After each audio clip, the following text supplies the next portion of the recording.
Bonsoir et merci de nous rejoindre pour ce nouveau journal. D'abord, les titres. Visite de terrain du ministre des Infrastructures et des Transports dans la préfecture de Dankben. Ministre Union Femmes est allé constater l'état d'avancement des travaux de construction du pont sur la rivière Kara et ceux des pistes rurales que le programme d'urgence de développement communautaire PUDC a entamé. Et puis la ville de Tchévié sur la voie de la modernisation grâce à l'Union européenne. La convention des maires pour l'Afrique subsaharienne s'est tenue à Tchévié pour le lancement du programme de promotion de l'énergie pour le développement PPED. C'est pour faciliter l'accès durable des populations aux services essentiels dans la commune de Tchévié. En quoi consiste-t-il? La réponse dans un instant. Voilà pour les titres.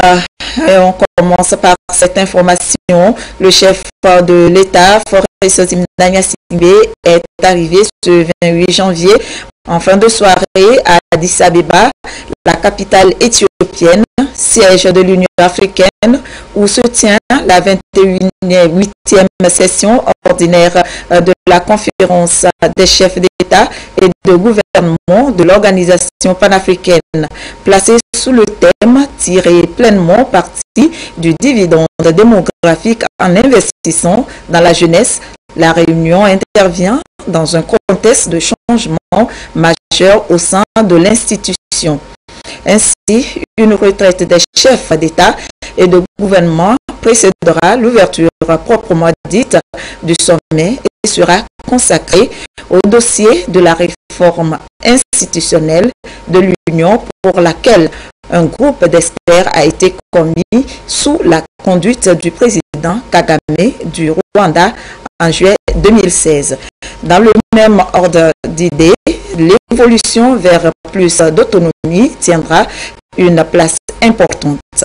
Le premier point à l'ordre du jour du huis clos des chefs d'État et de gouvernement portera sur le rapport intérimaire de mise en œuvre de la décision d'instituer et d'appliquer une taxe de 0,2% sur toutes les importations éligibles en Afrique pour financer le budget de l'Union africaine à partir de l'exercice financier 2017.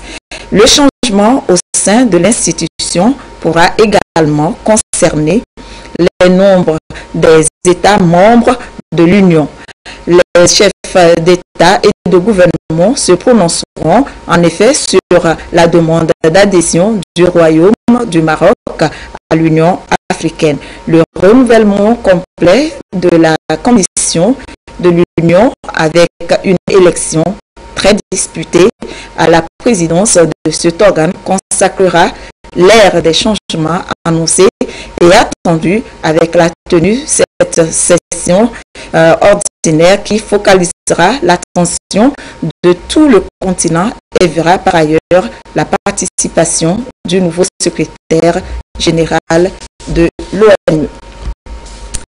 Voilà qui est dit. Le programme d'urgence de développement communautaire PUDC est entré dans sa phase active et a démarré avec la première phase des travaux de construction et de réhabilitation des pistes rurales dans la préfecture de Dankben. Le ministre des Infrastructures et des Transports s'est rendu sur place pour constater le niveau des travaux. Le pont qui traverse la rivière Kara est aussi en pleine réalisation. Le ministre Nissa Union Femmes a fait un tour sur le chantier pour voir ce qu'il en est. Nestor Mouzou. À partir de Gerinkouka, il serait plus court de rallier Mango en passant par Sadori. Mais faute de pont, c'est un long détour que les véhicules et leurs passagers font. Ils sont obligés de sortir sur la nationale numéro 1 avant de continuer leur trajet. Pour raccourcir la distance, le gouvernement veut construire deux ponts, l'un sur la rivière Kumangou et l'autre sur la rivière Kara. Les deux infrastructures seront réalisées par les Japonais. Ingénieurs et ouvriers sont déjà à l'œuvre du côté de la rivière Kara. Le ministre Femme leur a rendu visite. Je suis rassuré parce que j'ai vu que l'entreprise est en plein préparatif et très bientôt nous pouvons inviter les plus hautes autorités du pays à procéder au lancement de ces travaux-là. Avec le projet de construction de la route Sokodé, Bassa, Gerenkouka, Sadori, et nous aurons une alternative à partir de Sokodé à la route nationale numéro 1, ce qui est une très bonne chose parce que ça va renforcer le désenclavement du pays. L'ouvrage prévu sur la rivière Kara aura une portée de 120 mètres de long et une largeur circulaire de 8 mètres. Quant à celui de Koumongou, il aura la même largeur circulaire, mais avec une portée de 40 mètres de plus. Les travaux seront exécutés en 3 ans. D'autres projets du gouvernement sont également en cours de réalisation dans Dangpen. Cette préfecture a même eu le privilège d'accueillir le président de la République le 21 novembre dernier pour le lancement des travaux des pistes rurales du PIDC. Le programme d'urgence de développement communautaire a prévu dans sa première phase 60 km de pistes dans la préfecture. Nous sommes en début des travaux de terrassement, c'est-à-dire les fossés latéraux sont déjà construits et il reste les ouvrages que nous allons commencer par construire bientôt et après passera le remblai. Le remblai est systématique sur la plateforme. Dès qu'on aura fini la plateforme avec les remblais, tous les remblais qui vont suivre, après nous mettrons la couche de roulement. Les 60 km de pistes rurales dont bénéficient Dangpen sont répartis en 4 lots. Cette sortie de terrain a permis au ministre d'apprécier le travail effectué. Je viens de constater pour l'ensemble des 4 lots avec satisfaction que les entreprises ont effectivement démarré les travaux. Surtout pour les lots 3 et 4. Les travaux sont assez bien avancés, les entreprises sont en place et nous pouvons dire que pour achever les travaux, nous avons bon espoir que tout va se passer bien.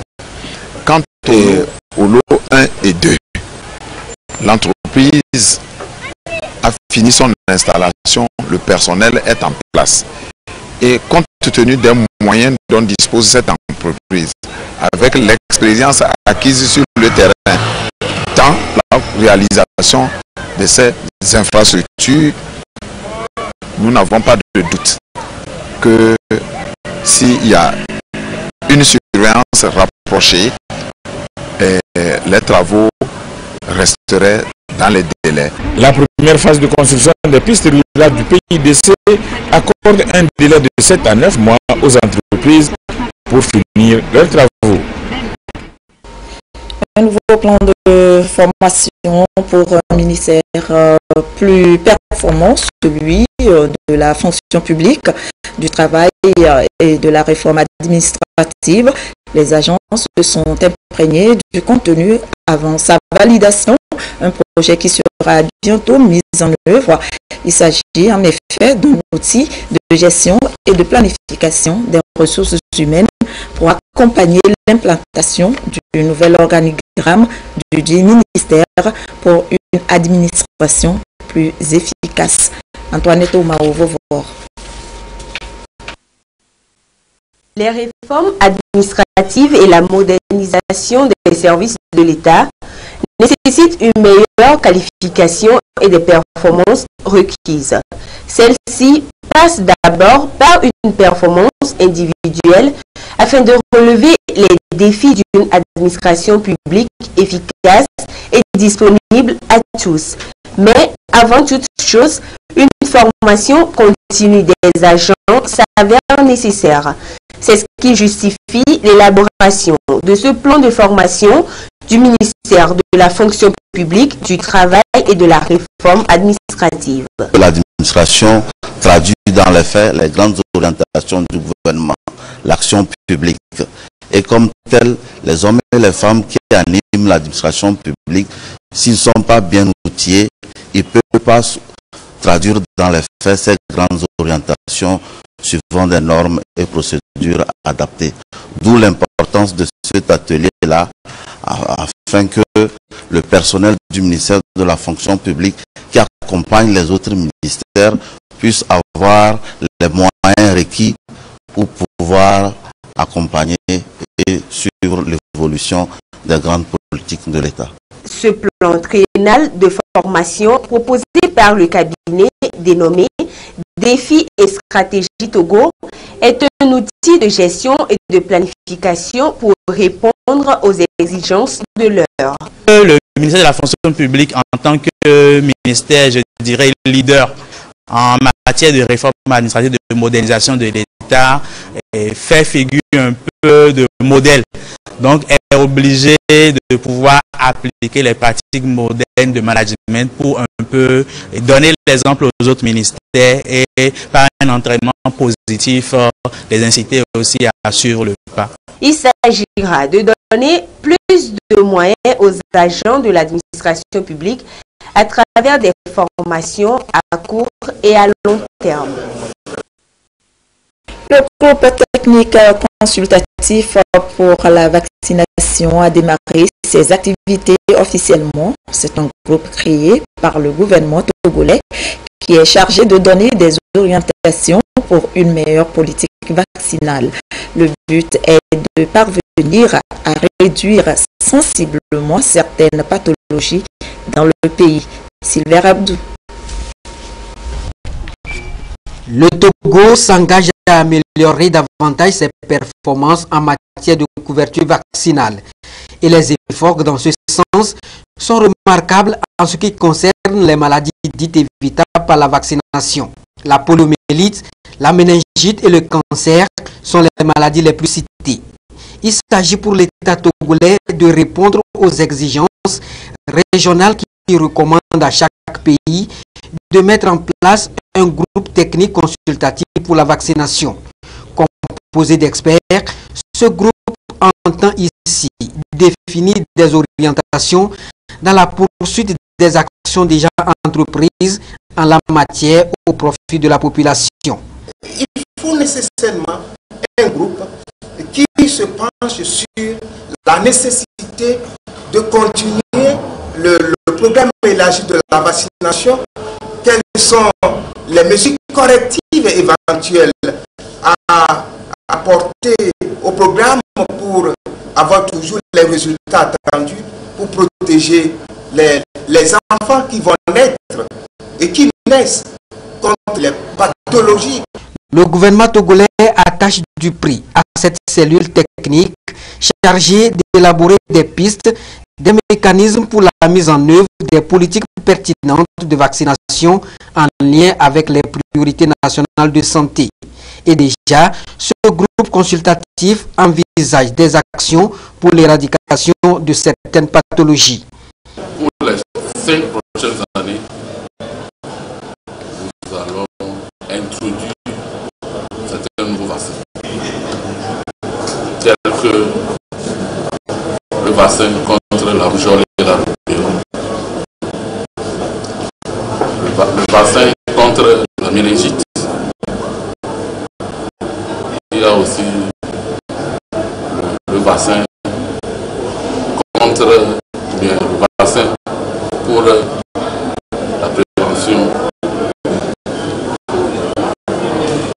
du cancer du col. Donc c'est un défi pour nous. Et vraiment ce groupe, avec leurs expertises, je pense que nous allons introduire tous ces vaccins sans problème. Dans cette démarche, le Togo bénéficie de l'appui technique de l'Organisation ouest-africaine de la santé et l'Organisation mondiale de la santé. Un engagement pour mettre en commun leurs ressources en vue d'améliorer l'accès de la population à des soins de santé périodiques et de qualité. Faciliter un accès durable des populations aux services essentiels dans la commune de Théviers et ses environs à travers l'efficacité énergétique, tel est l'intérêt du programme de promotion d'énergie pour le développement PPED, officiellement lancé ce jeudi à Théviers dans la préfecture de Zion. Évalué à 625 millions de francs CFA et financé à 80% par l'Union européenne, ce projet s'inscrit dans une dynamique de protection de l'environnement et de lutte contre la dépendance énergétique en se référant au solaire. Il s'agit au fait d'un projet pilote de l'Union européenne actuellement financé dans 7 pays d'Afrique. En quoi consiste-t-il et quel est son apport dans le développement du pays? Les explications dans ce dossier réalisé par Antoinette Omao-Vovor. De l'énergie durable et écologique pour tous, une priorité du gouvernement togolais à travers plusieurs actions. Le PPED, Programme de promotion de l'énergie pour le développement, un des mécanismes pilotes auxquels a souscrit le Togo pour doter les régions en énergie de qualité. Il favorisera l'augmentation du taux de desserte en énergie électrique et de résoudre les problèmes de baisse énergétique. Donc nous on dit, bon, si au niveau national, on peut avoir un grand projet énergie solaire, on a vu l'expérience dans les autres pays, comme le Maroc et tout. Donc nous on va commencer à titre pilote pour voir ce que ça va donner. Aujourd'hui, on sait qu'il y a beaucoup de fonctionnaires qui quittent la ville de Théviers pour aller à Lomé. Donc cet aspect, ça va faciliter le déplacement de ces fonctionnaires-là, des populations de la ville de Théviers et de ses environs. Sur le projet, il y aura une distribution de foyers améliorés. On aura 2 types de foyers. Il y a un type qu'on appelle le foyer à sous-temps. Il y a un autre type qu'on appelle le type népalais. Donc ça va favoriser la gestion rationnelle de la biomasse énergie.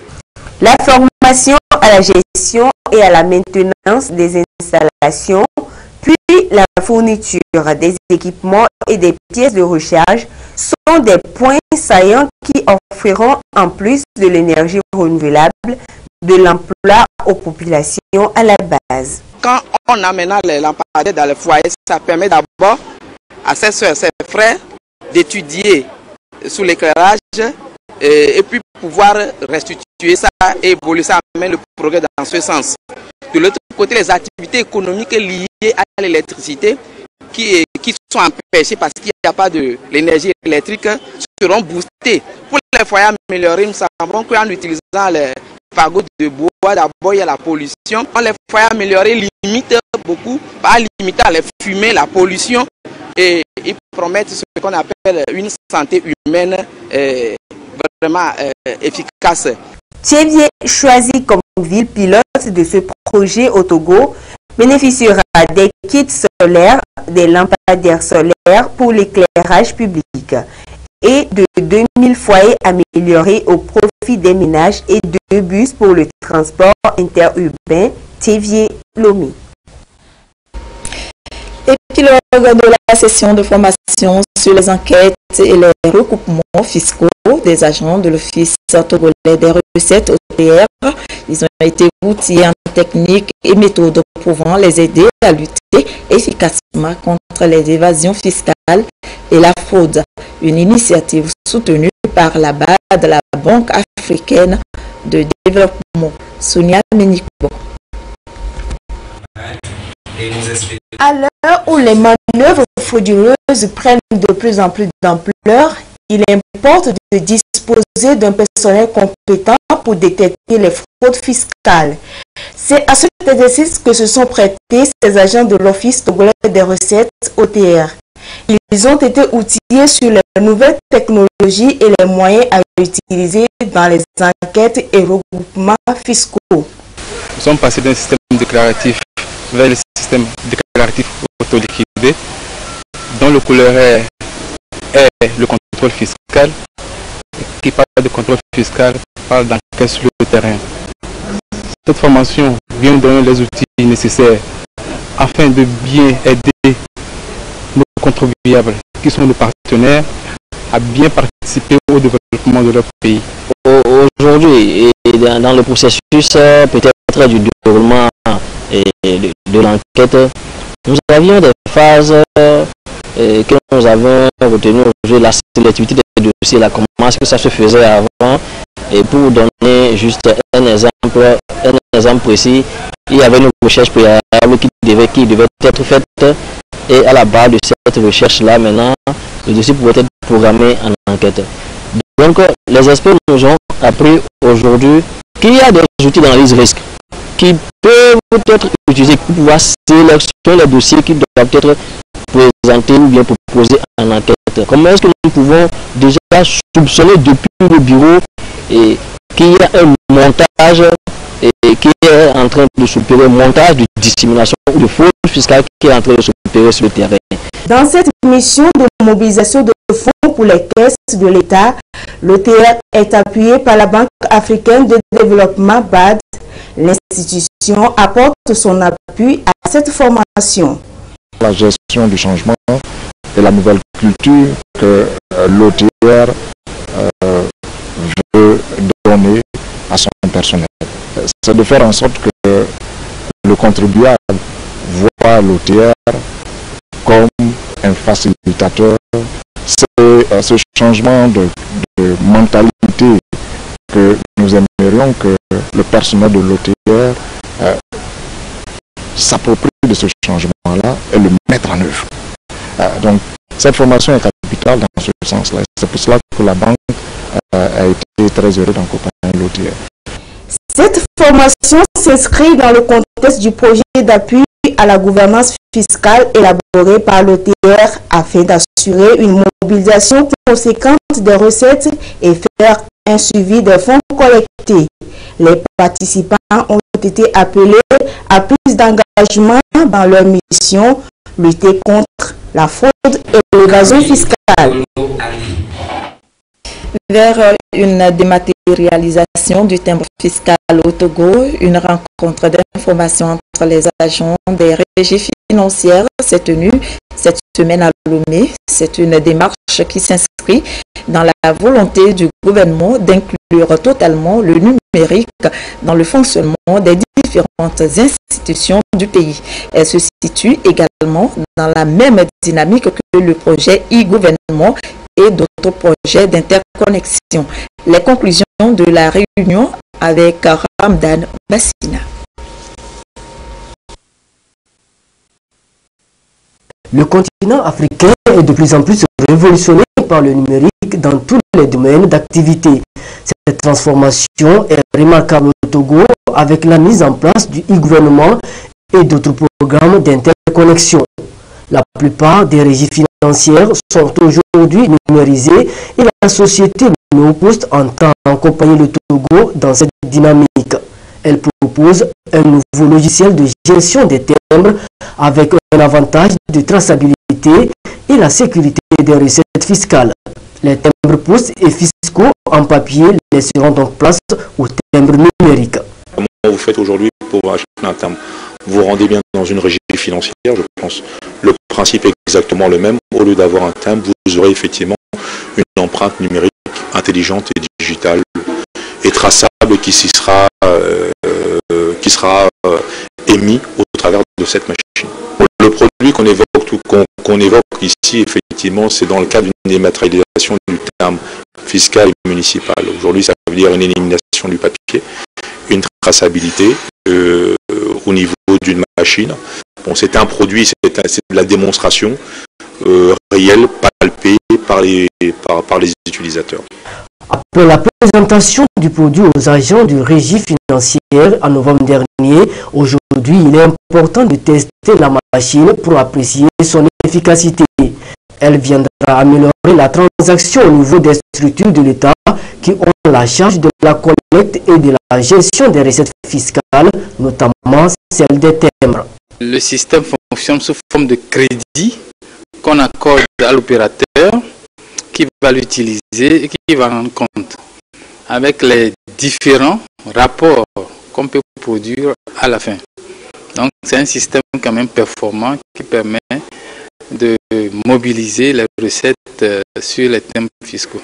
Nous utilisons déjà ces machines à franchir à l'heure actuelle avec l'affranchissement du courrier des sociétés.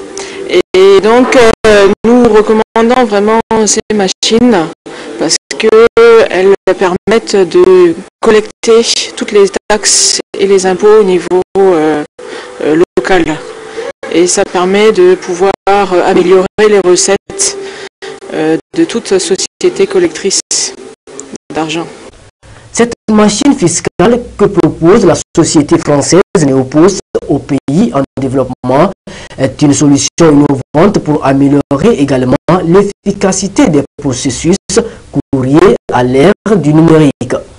Une fois adopté au Togo, ce logiciel va aider aussi le pays dans le recouvrement des droits dans les services municipaux qui feront l'objet d'une modernisation considérable. Néopost est présent en Afrique, en Amérique du Nord, en Europe et en Asie-Pacifique. Les produits de ce groupe sont commercialisés aujourd'hui dans plus de 90 pays. Et pour mieux gérer et contrôler le trafic maritime, le gouvernement togolais a institué l'utilisation du bordereau électronique de suivi de cargaison. Sa gestion est confiée à la société Antaser qui veut se faire connaître du public. C'était à travers une conférence de presse organisée par les responsables de à ce effet ce vendredi à Lomé. Patrice Bocor pour plus de précision.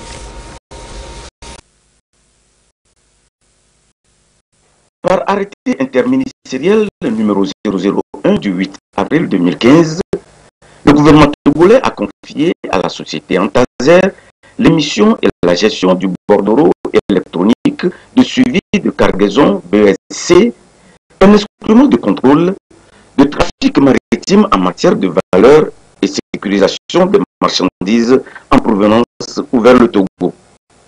Service d'utilité publique, il fournira à l'État et ses partenaires des informations nécessaires sur toutes les cargaisons entrant au Togo en vue d'une évaluation exacte des droits douaniers et fiscaux.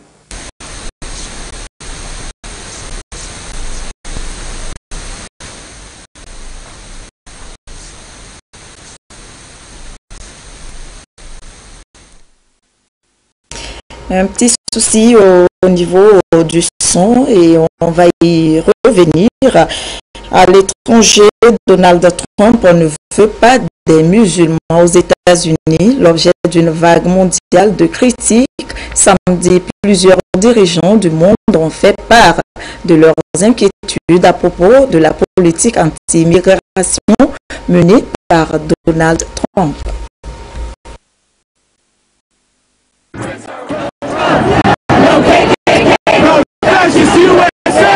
Jusque tard dans la nuit, ils manifestent encore plus nombreux avec la même détermination. L'aéroport John Fitzgerald Kennedy s'est transformé en manifestation de rue. Je suis un immigrant moi-même. Je vis à New York depuis 10 ans et c'est la pire chose qui se soit produite. Je pense qu'interdire l'entrée aux ressortissants musulmans est une action anti-américaine. Elle est opposée à tout ce que sont les Américains. C'est inconstitutionnel, c'est méchant, c'est cruel.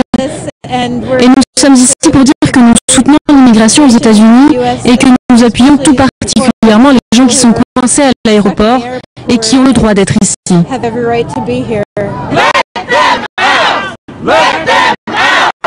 Parmi les personnes retenues, cet Irakien Ahmed Khalil Darwish, un interprète auprès de l'armée américaine en possession d'un visa valide. Après près de 12 jours de manifestation, il a finalement été libéré. Ils ont laissé leur famille, ils ont mis leur vie sur pause pour me soutenir. Ça, c'est l'humanité. C'est l'âme de l'Amérique. Et c'est ce qui m'a poussé à partir, à quitter mon pays et à venir ici. D'autres ont eu moins de chance. La tante de Judy a un passeport syrien, partie d'Arabie Saoudite. Elle a été stoppée net à l'aéroport américain. Elle ne restera pas longtemps, pas comme les réfugiés. C'est une femme bien, qui a une famille, un travail et une maison en Arabie Saoudite. Alors je ne comprends pas ce qui se passe ici. Pour le nouveau président, le but de l'interdiction de séjour temporaire était d'empêcher de potentiels terroristes d'entrer aux États-Unis. Un décret inconstitutionnel pour de nombreux avocats américains qui ont obtenu une première victoire, la non-expulsion des personnes interpellées. Au Togo, le prix de l'impact de la facilitation décerné à la plateforme du secteur privé de la santé et à Global Excel International. C'est un programme non compétitif et inclusif conçu pour mettre en exergue comment les organes utilisent la facilitation pour induire les impacts positifs de grande valeur. Une manière de promouvoir la prise de conscience à tous les niveaux. C'est une idée de l'Association internationale des facilitateurs. Yasmine Kodja, Firmin, Adjinare.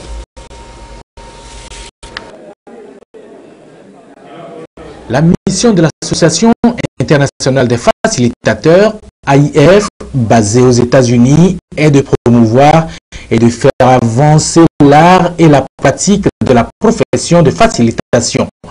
Elle vient reconnaître les excellences et récompense ceux qui œuvrent dans l'exercice du métier de facilitation. Et dans cette démarche, la plateforme du secteur privé de la santé au Togo, qui travaille pour accompagner les actions du gouvernement pour la promotion de la santé au Togo, vient recevoir le prix de récompense au même titre que le cabinet Global Excel qui a su lui apporter son expertise dans le domaine de la facilitation. Le prix est dénommé Prix de l'impact de la facilitation. Nous sommes fiers d'avoir reçu ce prix, mais ce n'est pas une fierté vaine, mais c'est une fierté qui nous pousse à aller de l'avant, c'est-à-dire à nous améliorer, à continuer à mieux gérer notre association, à avoir recours à un facilitateur et à former de facilitateurs en notre sein pour que tout ce que nous avons à faire au sein de l'association soit facilité et que les choses marchent bien pour atteindre les objectifs que nous nous sommes fixés, c'est-à-dire arriver à non seulement rassembler tous les acteurs du secteur privé de la santé du Togo, mais aussi à faire offrir des soins de qualité dans toutes nos structures de santé du Togo.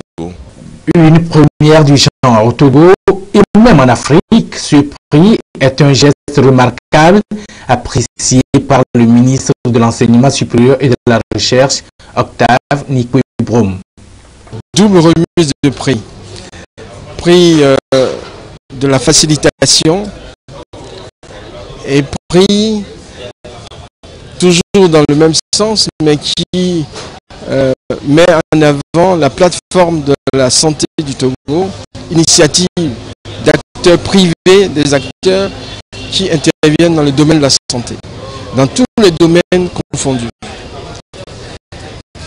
Ce double prix célèbre l'excellence des acteurs qui sont intervenus. Vous avez vu la facilitation, ce sont des gens, des Togolais qui reçoivent un prix international, qui montrent leur mérite dans ce domaine de la facilitation qui est un domaine nouveau pour nous pays africains. Le gouvernement ne pouvait qu'encourager et féliciter les récipiendaires et souhaiter que tout le monde aille de l'avant. En prélude de la cérémonie de remise de prix, une conférence de presse est tenue en vue de mieux expliciter les enjeux et l'impact des principes directeurs de la facilitation dans l'exécution des programmes, des projets et même dans les services. Sport football pour terminer avec la qualification du Ghana pour la demi-finale qui a dominé la RDC par 2-1. Ghana qui affrontera le Cameroun ce jeudi. Modeste Kouma pour le résumé. Le troisième quart de finale entre la République démocratique du Congo et le Ghana n'a pas connu de but en première mi-temps. Les deux sélections ont vendangé leurs occasions de but. 0-0 donc à la pause. En seconde période, les Black Stars plus offensifs finissent par marquer. Jordan Ayew d'une frappe limpide permet au Ghana de mener 1-0. Qui tranquillement, tout doucement, est allé éliminer deux joueurs. Cette joie des Ghanéens est de courte durée. 5 minutes plus tard, la RDC met les pendules à l'heure, suite à un coup franc rapidement joué. Ce coup franc trop rapidement joué, le manque d'attention des joueurs du Ghana qui permettent un beaucoup d'égaliser pour la République démocratique du Congo. Et Matampi qui fait sa danse. À un but partout, le Ghana obtient un pénalty transformé par André Ayew. André Ayew, le Ghanéen, le capitaine face à Matampi. André Ayew qui s'élance. La frappe d'André Ayew contre pied parfait. 2-1, le Ghana qui mène. Les frères Ayew offrent donc la victoire au Ghana, 2-1. Les Black Stars rencontreront en demi-finale les Lions du Cameroun.